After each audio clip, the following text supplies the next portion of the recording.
À Dola, la nuit tombe et un convoi s'arrête net. Là où l'on échangeait jadis des enveloppes contre le passage, des douaniers appliquent désormais rotation, audit d'intégrité, contrôle numérisé et moins d'échanges en face à face, ce terreau de la petite corruption.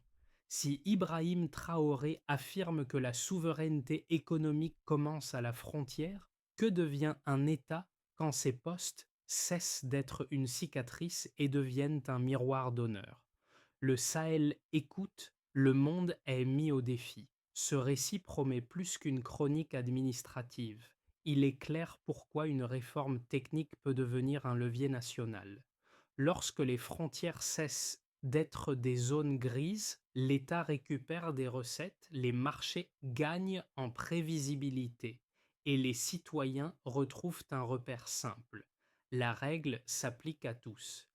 L'enjeu est immédiat et concret. Moins de délais, moins de paiements informels, plus de confiance dans les échanges quotidiens. Mais le risque est tout aussi réel. Une réforme rapide peut provoquer des résistances internes, déplacer les pratiques illégales plutôt que les supprimer, ou être perçue comme une démonstration de force plutôt que comme un service public. L'équilibre est fragile entre discipline et légitimité. Ce qui est en jeu, au fond, dépasse la douane. Il s'agit de savoir si une administration peut redevenir crédible sans dépendre de slogans, si la conformité peut remplacer la peur et si la souveraineté peut se mesurer par des procédures tenues inspection après inspection. En moins de 2 ans, les recettes douanières ont dépassé les objectifs fixés, atteignant plus de 260 milliards de francs. CFOFA sur un trimestre, un niveau inédit dans l'histoire récente du pays. Cette progression n'est pas présentée comme un miracle économique, mais comme l'effet mesurable d'un changement de règles, de comportement et de contrôle. Dès les premières semaines, les délais de dédouanement ont raccourci et les paiements informels ont reculé là où la supervision devenait constante. Pour comprendre ce basculement, il faut revenir au point de départ. Avant 2022, la douane était décrite comme un espace capturé par des habitudes locales. Les mêmes agents restaient des années au même poste. Les contrôles dépendaient de relations personnelles et la frontière fonctionnait davantage comme une zone de négociation que comme une institution publique. Les pertes étaient diffuses, difficiles à chiffrer précisément, mais omniprésentes dans le commerce quotidien. Avec l'arrivée d'Ibrahim Traoré au pouvoir, le diagnostic a été posé sans détour.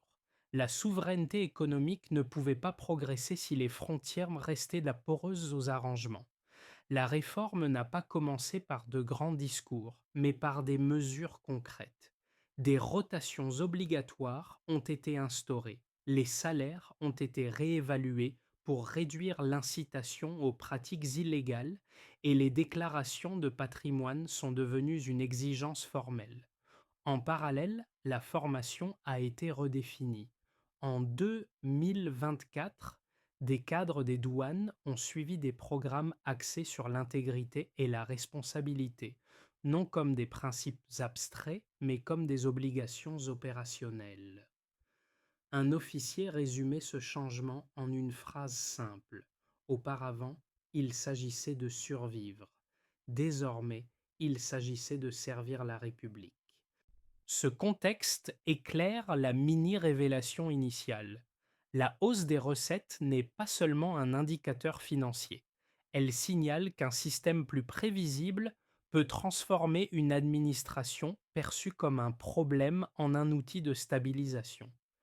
La question reste ouverte, cette dynamique peut-elle durer et s'étendre sans perdre sa légitimité? Sur le terrain, la réforme prend un visage précis, celui des agents qui tiennent les barrières, de nuit comme de jour. À Dola, à Kankandola ou à Kanankari, un douanier décrit un quotidien transformé. Les consignes sont claires, les rotations imposées et chaque inspection laisse une trace vérifiable. Ce changement, discret mais constant, modifie la relation avec les transporteurs. Moins de négociations, plus de documents, et un passage conditionné par la conformité plutôt que par l'arrangement. L'impact est immédiat. Les chauffeurs comprennent rapidement que les règles sont stables, quelle que soit l'heure ou la personne en face. Les commerçants, eux, ajustent leurs pratiques.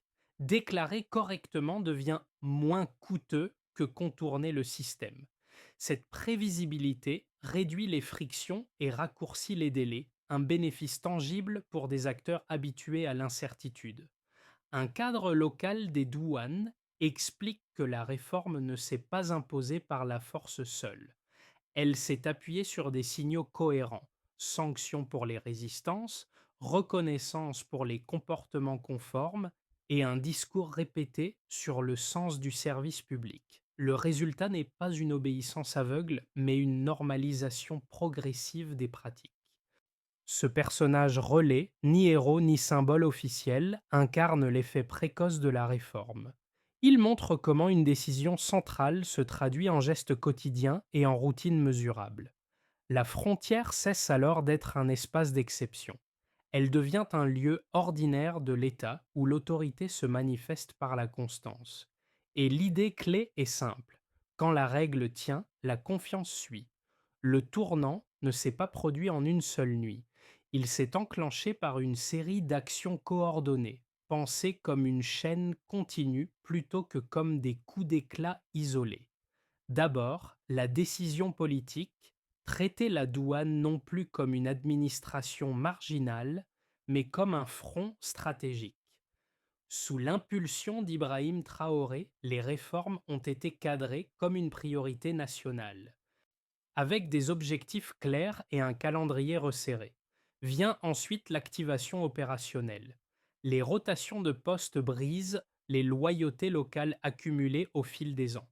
Les déclarations de patrimoine deviennent obligatoires, non comme une formalité, mais comme un filtre. Les agents réticents sont écartés, ceux qui s'adaptent sont maintenus et responsabilisés. Cette phase est silencieuse, parfois impopulaire, mais elle crée une base minimale de crédibilité interne. Le point de montée en puissance apparaît avec la formation ciblée et la discipline quotidienne. Des cadres suivent des programmes dédiés à l'intégrité et à la lutte contre la corruption, tandis que sur le terrain, les contrôles se standardisent. Les inspections cessent d'être imprévisibles dans leur logique. Elles deviennent prévisibles dans leur rigueur. Et pour les acteurs économiques, le message est simple: la règle est connue à l'avance et elle ne se négocie plus. Le moment de bascule survient lorsque les opérations visibles commencent. Des saisies importantes révèlent l'ampleur des trafics auparavant tolérés. À Péna, une intervention nocturne met au jour des médicaments contrefaits, des cigarettes illégales et des substances dangereuses stockées près de zones habitées. La valeur financière est notable, mais l'effet symbolique est plus fort encore. Pour la première fois depuis longtemps, l'action de l'État est perçue comme une protection directe et non comme une prédation. Les répliques se propagent rapidement, les images circulent, les radios locales relaient les opérations, et les discours officiels insistent sur la cohérence plutôt que sur la victoire. Eve Cafando, à la tête de l'administration des douanes, reprend une ligne constante: aucun territoire, aucun marché, aucun axe de circulation ne doit devenir un refuge pour la fraude. Cette répétition n'est pas un slogan, mais un rappel de méthode. À mesure que les opérations s'enchaînent, un nouveau rythme s'installe. Les douanes travaillent désormais en coordination avec d'autres forces de sécurité.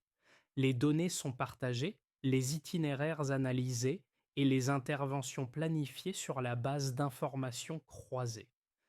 La corruption, qui se cachait autrefois dans la paperasse et les délais, se heurte à une traçabilité accrue. Pour Ibrahim Traoré, cette séquence n'est ni une campagne ponctuelle ni une démonstration destinée à l'extérieur. Elle s'inscrit dans une logique avant-après clairement assumée. Avant, la frontière absorbait les compromis, après elle impose la règle. Les effets secondaires sont inévitables, résistances internes, critiques externes, tentatives de contournement. Mais la ligne des événements montre une chose, chaque étape renforce la suivante. La question qui se pose désormais n'est plus celle du démarrage. Elle porte sur la capacité de ce système à tenir dans le temps, lorsque l'attention médiatique retombe et que la routine revient. Le cœur de la réforme se mesure moins aux déclarations qu'aux chiffres qui en découlent. Avant le basculement, les recettes douanières étaient régulièrement en deçà des prévisions et les écarts étaient expliqués par des facteurs flous, lenteur administrative, insécurité régionale ou faiblesse des volumes commerciaux. Après la mise en place des nouvelles règles, la trajectoire change nettement. En un trimestre, plus de 262 milliards de francs CFA sont collectés, soit 138% de l'objectif annoncé. Cette donnée ne se lit pas comme une performance isolée, mais comme un signal de discipline retrouvée. Le second indicateur concerne l'évolution par rapport à l'année précédente. Les autorités évoquent une progression de plusieurs centaines de pourcents, souvent résumée à un chiffre frappant, une hausse supérieure à 7 fois le niveau antérieur sur une période comparable. Cette variation n'implique pas une explosion soudaine du commerce, mais une captation plus complète de flux déjà existants. En d'autres termes, l'activité était là, mais elle échappait en grande partie à l'enregistrement officiel. Un troisième élément chiffré touche aux opérations de terrain. Lors de certaines saisies, les montants cumulés des marchandises interceptées atteignent plusieurs centaines de millions de francs CFA. À Péna, par exemple, des stocks de médicaments contrefaits, de cigarettes illégales et de substances chimiques dangereuses sont découverts dans un même périmètre urbain. La valeur annoncée, supérieure à 300 millions de francs CFA, n'est accompagnée que d'une interprétation sobre. Ce chiffre représente surtout des risques sanitaires évités et des circuits illicites neutralisés. Ces données prennent un sens particulier lorsqu'elles sont rapprochées des délais de traitement. Là où les procédures prenaient auparavant plusieurs jours, voire davantage, les nouvelles plateformes numériques réduisent le temps de dédouanement à quelques heures dans les cas standards. Cette réduction n'est pas présentée comme un gain de confort. Mais comme un mécanisme anticorruption, moins d'attente signifie moins d'occasions de négocier en marge des règles. La technologie joue ici un rôle mesurable. L'introduction d'un système de dédouanement assisté par l'IA automatise le profilage des risques et limite l'intervention humaine aux cas ciblés. Les contrôles deviennent traçables, les décisions archivées et les écarts repérables plus rapidement. Le chiffre n'est pas seulement financier, il est procédural. Chaque étape enregistrée réduit l'opacité. Pris ensemble, ces indicateurs dessinent une logique simple. Le point de départ était un niveau de collecte faible et irrégulier. Le point d'arrivée montre une hausse nette expliquée par la standardisation, la rotation des agents et la réduction des contacts informels. Pour Ibrahim Traoré, ces preuves quantitatives servent de moins à convaincre l'extérieur qu'à verrouiller l'intérieur. Elles justifient la poursuite de la réforme face aux résistances. Reste une interrogation centrale. Ces chiffres peuvent-ils rester élevés lorsque la pression initiale s'atténue et que le système entre dans une phase de routine durable? Les critiques les plus solides ne portent pas sur l'existence de la corruption passée, mais sur la méthode choisie pour la combattre. Selon certains observateurs, une réforme conduite à un rythme rapide et sous forte impulsion politique risque de produire des effets pervers. Le premier argument avance que la centralisation accrue et la discipline stricte peuvent étouffer l'initiative administrative et créer une obéissance de façade plutôt qu'une adhésion durable. La conformité serait alors obtenue par crainte des sanctions, non par conviction. Un second argument concerne l'impact économique. Des contrôles plus rigoureux, combinés à une présence sécuritaire renforcée, pourraient ralentir les flux commerciaux et décourager certains acteurs informels qui constituent une part importante de l'économie locale. Dans cette lecture, la formalisation accélérée risquerait d'exclure des petits opérateurs incapables de s'adapter rapidement au profit d'acteurs mieux capitalisés. La frontière deviendrait plus propre, mais aussi plus sélective. Ces critiques méritent d'être prises au sérieux. Elles reposent sur des expériences observées ailleurs où des réformes similaires ont parfois déplacé la corruption plutôt que de la réduire ou ont généré des rigidités coûteuses. La réponse apportée au Burkina Faso ne consiste pas à nier ces risques, mais à les encadrer. Les données disponibles montrent que les délais de dédouanement ont diminué plutôt qu'augmenté, ce qui contredit l'hypothèse d'un ralentissement généralisé. De plus, la réforme s'accompagne d'incitations internes et pas seulement de sanctions.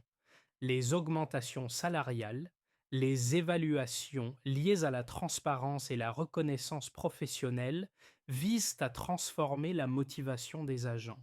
Cette combinaison cherche à éviter une logique purement coercitive. Enfin, l'argument de l'exclusion économique est partiellement compensé par la prévisibilité accrue des règles. Pour de nombreux petits commerçants, savoir à l'avance ce qui est exigé réduit l'arbitraire, même si l'effort d'adaptation est réel. Dans cette perspective, la ligne défendue par Ibrahim Traoré n'est pas celle d'une rigidité aveugle, mais d'une discipline conçue comme un préalable à l'équité. Au milieu du processus, une lecture différente s'impose. La douane n'est plus seulement un outil de collecte, elle devient un instrument de cohérence étatique. Cette bascule se manifeste lorsque les opérations cessent d'être perçues comme exceptionnelles et s'intègrent à une routine assumée. Les saisies, les audits et les contrôles ne sont plus annoncés comme des victoires, mais rapportés comme des faits ordinaires. Ce changement de ton est décisif. Il indique que l'objectif n'est plus de prouver la capacité d'agir, mais de rendre l'action prévisible. Pour Ibrahim Traoré, le cœur de la stratégie apparaît ici, déplacer l'attention de l'événement vers la norme. Une frontière qui fonctionne sans bruit envoie un message plus fort qu'une opération spectaculaire. Cette révélation modifie aussi la perception extérieure. Les critiques qui misaient sur l'essoufflement constatent une continuité. Les acteurs économiques ajustent leurs attentes non parce qu'ils y sont contraints ponctuellement, mais parce que les règles tiennent dans le temps. La discipline devient un cadre, non une démonstration. À ce stade, la question initiale se transforme. Il ne s'agit plus de savoir si la réforme peut produire des résultats, mais si elle peut redéfinir ce que signifie gouverner par des procédures fiables. Le pivot est là. La crédibilité ne vient plus de la parole, mais de la répétition sans faille. Les effets de la réforme se déclinent différemment selon les acteurs concernés, mais ils convergent vers un même point, la réduction de l'incertitude. Pour l'administration nationale, d'abord, la douane redevient une source fiable de recettes et d'informations. Les flux commerciaux sont mieux documentés, les écarts plus rapidement détectés et les décisions budgétaires moins dépendantes d'estimations approximatives. Cette stabilité renforce la capacité de planification et crédibilise l'action publique. Pour les entreprises formelles, ensuite, l'impact est immédiat. Les délais raccourcis et la standardisation des procédures diminuent les coûts cachés liés au retard et au paiement informel. Un importateur explique que la principale différence n'est pas le montant payé, mais la certitude du montant. Cette prévisibilité facilite la gestion des stocks et réduit le besoin de liquidité destiné à des arrangements imprévus. Les petits commerçants, souvent les plus exposés à l'arbitraire, ressentent un effet ambivalent mais réel. L'obligation de conformité exige un effort initial, parfois lourd, mais en retour, elle réduit les pratiques de prédation qui pénalisaient surtout les acteurs les moins protégés. Le commerce légal devient progressivement plus accessible que le contournement, à condition que les règles restent stables et compréhensibles. Du côté des citoyens, l'effet le plus visible concerne la sécurité sanitaire et la confiance. La saisie de médicaments contrefaits et de substances dangereuses sont perçues non comme des statistiques, mais comme des risques évités. Cette protection directe renforce l'idée que l'État agit pour l'intérêt collectif.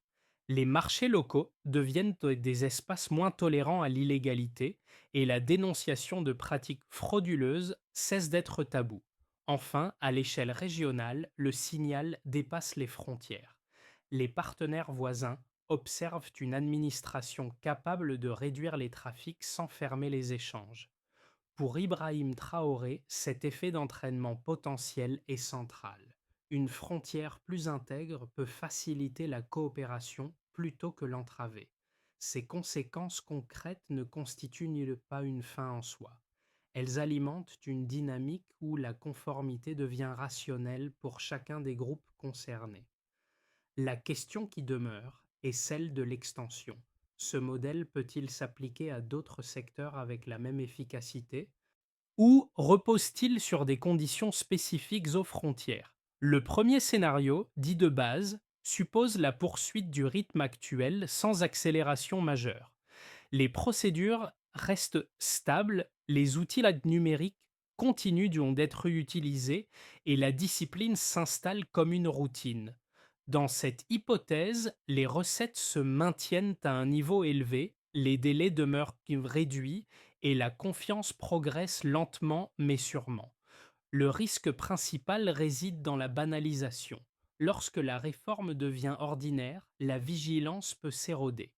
Le scénario optimiste repose sur une extension maîtrisée. Les pratiques éprouvées aux frontières inspirent d'autres administrations et la coordination interservices se renforce. Les investissements technologiques sont consolidés, la formation continue s'élargit et la coopération régionale s'intensifie. Dans ce cadre, la réforme douanière devient un modèle exportable et le pays gagne en crédibilité au-delà de ses frontières. L'enjeu est de conserver la cohérence initiale tout en changeant d'échelle. Le scénario défavorable met en lumière les fragilités. Les pressions économiques et politiques s'accumulent, les réseaux informels cherchent de nouveaux points d'entrée et les critiques extérieures s'amplifient. Si la discipline repose trop sur des individus clés, un relâchement ou un changement de priorité pourrait rouvrir des brèches. La technologie, sans contrôle humain rigoureux, ne suffit pas à garantir l'intégrité. Face à ces trajectoires possibles, une recommandation de méthode s'impose. Plutôt que de chercher à prédire l'issue, il est plus utile de poser une condition simple. Si les règles restent claires, mesurables et appliquées sans exception, la probabilité de dérive diminue. Si elles deviennent floues ou négociables, le système perd rapidement sa crédibilité. Pour Ibrahim Traoré, ces scénarios ne sont pas des paris abstraits. Ils servent de cadre de décision. Chaque choix, chaque arbitrage, chaque extension doit être évalué à l'aune de cette question centrale. Renforce-t-il la prévisibilité ou la fragilise-t-il? La réponse déterminera si la réforme demeure un signal durable ou s'épuise en promesses inachevées. À ce stade, l'enjeu ne se limite plus aux frontières ni aux chiffres. Il touche à l'expérience quotidienne de ceux qui vivent avec les conséquences de l'action publique. Pour un commerçant, cela signifie prévoir ses coûts sans craindre une exigence imprévue. Pour un chauffeur, traverser un poste sans préparer d'arguments parallèles. Pour un citoyen, acheter des produits avec moins de doutes sur leur origine et leur sécurité. Ces changements sont discrets, mais ils modifient la relation à l'État. Le spectateur n'est pas extérieur à cette dynamique. Il reconnaît des situations familières, l'attente inutile, l'incertitude, la tentation de contourner une règle jugée arbitraire. La réforme burkinabé agit comme un miroir. Elle pose une question simple.